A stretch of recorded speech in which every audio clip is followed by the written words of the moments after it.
So maybe you're wondering, what are the best grains for weight loss? Well, let's talk about it.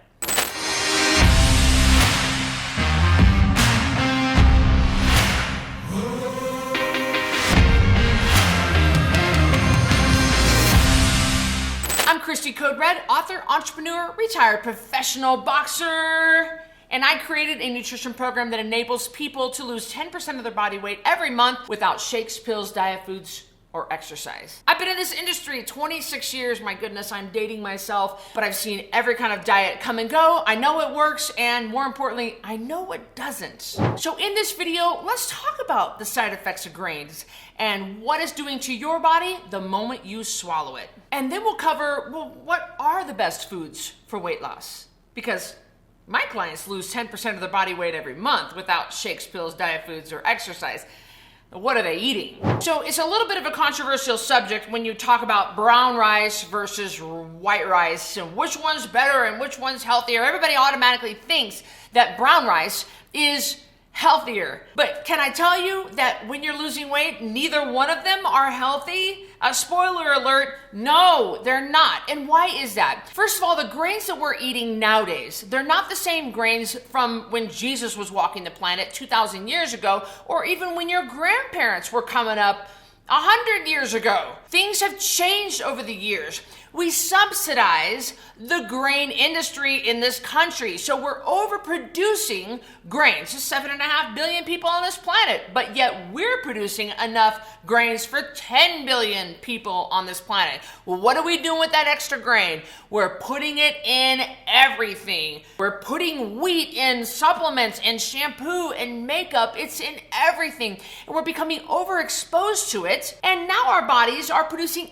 antibodies because it's attacking our immune system. So that's why you see a whole lot of autoimmune diseases out there. I mean, even my own 10-year-old niece has got autoimmune issues. A lot of kids have autoimmune issues, and pediatricians coming up, they're like, whoa, we ain't never seen this before. We're not trained to handle this. And yet that's what we're finding in the youngest of kids, 5-year-olds, 6-year-olds getting diabetes.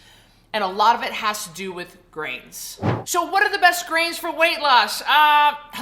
No grains. No grains. And why is it? Because when you eat grains, your blood sugar spikes faster than eating a bowl of Fruit Loops, if you can believe it or not. Yeah, I know. So your blood sugar spikes. Your pancreas produces insulin to bring the blood sugar down so you don't die. Well, guess what insulin is? The fat-producing hormone. And in the presence of insulin, you can't lose weight. Why would you want to stop yourself from losing weight? So I take you off the foods that stop you from losing weight, especially the foods that cause you to have these huge blood sugar spikes and huge insulin triggers. We don't want that. We don't want these drastic drops and these drastic dips. We don't want that. We want steady level blood sugar throughout the day. Listen, I want to hear from you. Comment below and tell me, what was your idea about the best grains for weight loss? Did you used to think brown rice better than white rice, or what did you used to think? Comment below. I want to hear from you. Grains trigger more eating. They make you want to eat more. And you know that over time, after eating grains for a period of time, grains actually change the architecture of your brain. Why do you want that? Why do you want a food that doesn't do anything for you? They don't have nutrients in them. They're not giving you what you need. And I know that we have been kind of brainwashed to believe that they do. In fact, the USDA actually has a grain stalk on their logo, on their emblem. And their emblem is a wheat, blowing in the wind like this. It's absolutely false.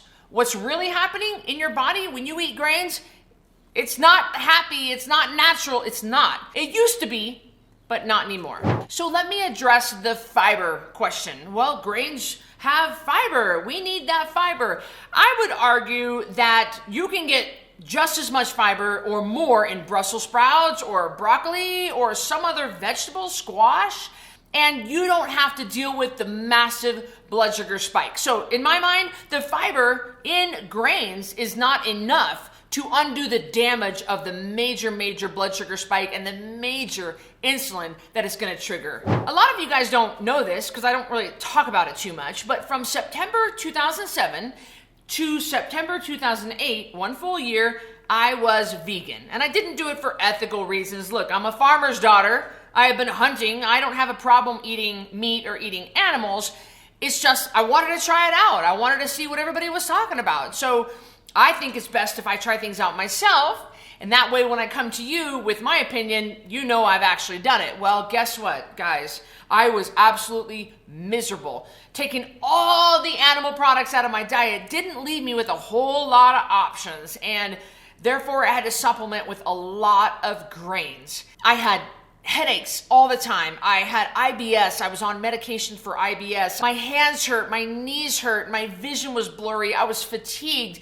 And I had a big fight at Madison Square Garden in March of 2008, and I lost that fight. And I don't know if I lost it because of grains, but I'm just telling you that I was really exhausted going into that fight. I was actually falling asleep on my dressing room floor when they came to get me for my fight.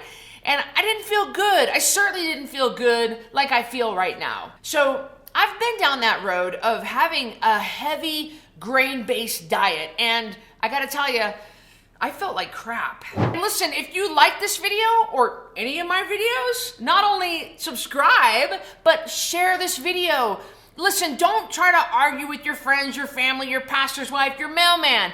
Just send them this video. So when our government introduced the food guidelines, they said we need 9 to 11 servings of grain a day, but that's when obesity rates started to skyrocket, more than double since 1980. Type 2 diabetes, more than double since 1980. We're not right about this, or they weren't right about this, and we were fed the wrong information, and it's really hard. I know when my older clients come through my program, it's always hard for them to understand that grains are not as healthy as they were once told to believe. And they're like, oh, they don't want to give it up. And I'm like, listen, you need to just trust me. Let me show you how much better you can feel, how much weight you can lose when you get rid of grains from your diet. And when, of course, when they see it for themselves, they watch the scale go down, they watch their pain go away, they have their medications reduced, then of course they believe. But at first, very difficult for them to have that paradigm shift.